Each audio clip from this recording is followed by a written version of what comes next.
Join us on our journey and meet a lot of startup founders, and for that, subscribe to the channel. And also, if you don't want to miss anything, then click on the bell icon and never ever ever miss anything about High on Startup.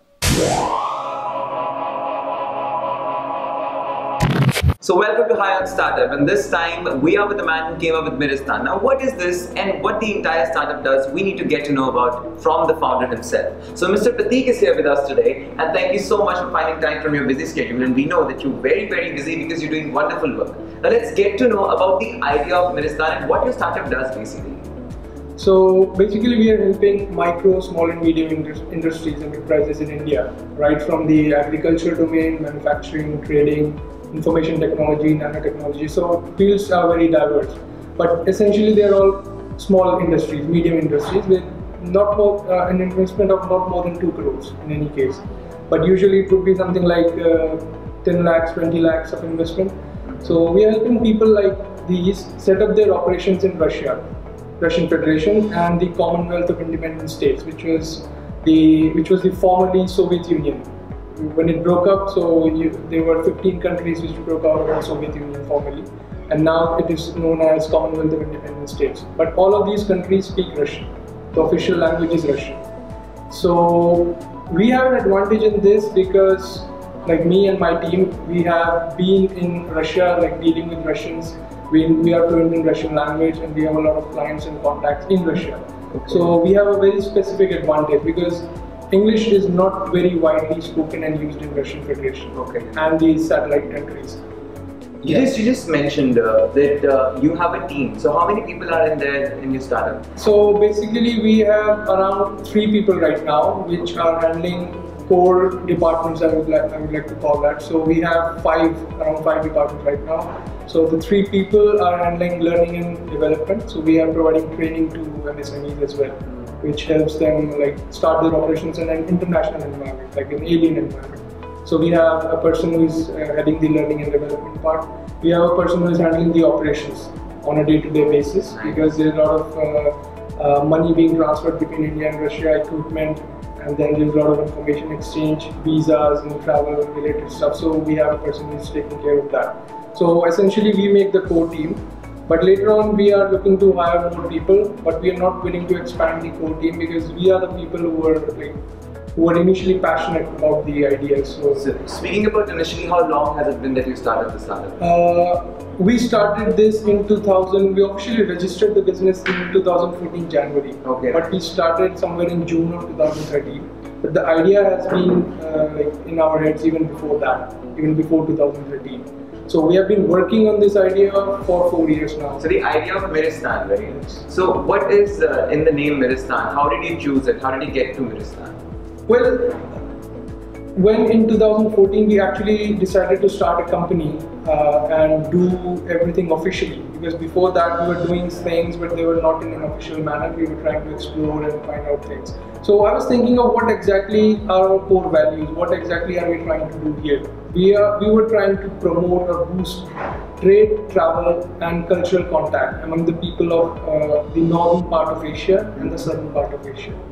So we thought that we are trying to make peace amongst people. So I found out the word for peace in Russian, that's Mir. Okay. So we are trying to create a land which is peaceful. So Miristan. Okay, but there's a lot of ruckus and a lot of hearsay that goes around, probably rumors. But you chose Russia and you're talking about peace, whereas people think there's a lot of mafia and temperature goes down to, I think, minus 70 to 100 degrees, and it's a cold place, too cold to work. Why did you choose Russia? And is it not true about Russia? The most amazing thing that I personally feel about questions like this is that all these myths and talks about cold weather and mafia and danger, like Russia being a dangerous place, is spoken by people who have never been there themselves, right? So all of this is through Western media, most of all, like through BBC and some other agencies like that. So they have a propaganda, of course, as there is propaganda against India and other countries as well. So it is mostly propaganda. I won't say that it is not completely true. I won't say that. So in the 90s, when the Soviet Union broke up, there were a lot of illegal groups operating in Russia. Okay. So that is what these people refer to as mafia. But that is a thing of the past. That was there in the 90s, got completely over in 2005 when Vladimir Putin actually started his operations properly in Russia. So as of now, I can give you an example. Russia and India both were at the rank of around 130, okay, according to World Bank, in the ease of doing business in 2011. Okay. India is still there. India is still around 130, 31. Russia has come down to 40 from 130 in 5 years. That's a major leap. Yes, and by 2018, their plan is to come down to the 20th rank. To give you an example, the top rankers in this list are Singapore, New Zealand, Taiwan, the Nordic countries like Finland, Denmark. So Russia is trying to enter that league. So you can compare Singapore and Russia in the next like 4 to 5 years. So that like debunks the entire myth of mafia being in Russia. Okay, having said that you resorted and you got to know that in 2005 the mafia issue was settled. But now that you started your startup in 2014 and you had dealings with Russia and everything, and a lot of major cash flow that you were going through. Have you ever faced any challenge, major challenge that you would like to talk about, or in cash flow maybe? In Russia? Yeah. Yes, so cash problems and challenges in cash flow has been from the Indian side. Okay. Because it's not allowed for Indians to send money outside of India through Western Union and services like that. You can only do a bank transfer, and for that it's difficult for people who are just starting up. It's okay for people who have been operating, who have accounts here and overseas accounts, so it's possible for them. So for example, I have a startup who want to start their business right now, this year. So they want to send a capital amount, let's say 15 lakhs or something. So they can carry only 6 lakhs with them when they are going by air, right? So the other amount they have to transfer somehow. They have no option. I cannot do that for them. That renders them helpless in fact. Right? Yes, I cannot do that for them through my account because that transaction I cannot show as any valid transaction. So it's a challenge, and we are still trying to figure that out, how exactly can we do that, because it's very difficult for startups to open their accounts in major banks, of course, because they ask a lot of questions and it's difficult. And the banks that will open their accounts are not operating properly in these markets. So it's a challenge, it's a big challenge.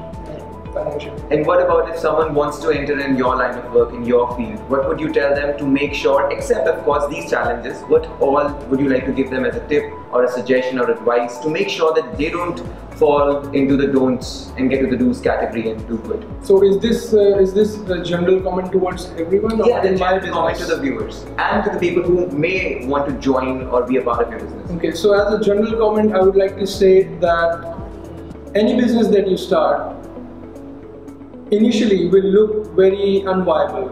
Initially, you will have your own doubts, right? Even though you might get excited in the beginning, like after 6 months or something, because people will ask you a lot of questions, and sometimes you might not find answers for all of them. So all businesses in the beginning, if they are new, if they are innovative, will seem unviable to you. But if you stick to it, if you do your experiments properly for validating your idea, definitely over a period of 1 year, 2 years, you will definitely find out that if you're true to yourself and to your experiments, you'll find out that your idea is viable and you'll start getting traction. Brilliant, brilliant. Yeah, so you have to stick to your idea.